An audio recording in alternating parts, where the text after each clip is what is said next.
গোপালগঞ্জে ৩টি সংসদীয় আসনে মনোনয়নপত্র জমা পড়েছে ৩৮টি। এর মধ্যে স্বতন্ত্র প্রার্থী বেশি। এ নিয়ে বিস্তারিত জানাতে জেলা রিটার্নিং অফিসারের কার্যালয় থেকে যুক্ত হচ্ছেন প্রতিনিধি সজীব বিশ্বাস। সজীব, আমাদের বিস্তারিত জানাবেন।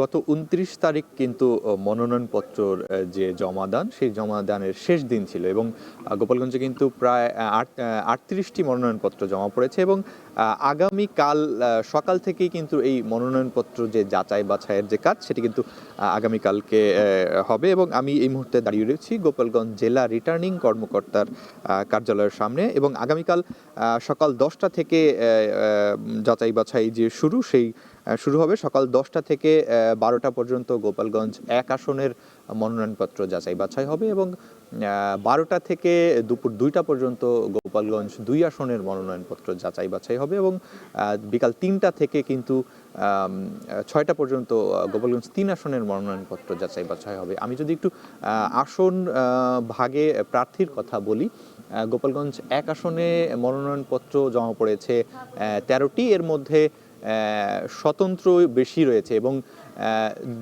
দুই ভাই কিন্তু একই আসন থেকে আপন দুই ভাই কিন্তু মনোনয়ন কিনেছেন এবং গোপালগঞ্জ 2 আসনের মনোনয়নপত্র জমা পড়েছে 13টি এবং গোপালগঞ্জ 3 আসনে মনোনয়নপত্র জমা পড়েছে 12টি এবং গোপালগঞ্জ 3 আসনে যিনি বিএনপির প্রার্থী রয়েছেন তার স্ত্রী কিন্তু স্বতন্ত্র হিসেবে মনোনয়নপত্র জমা দিয়েছেন।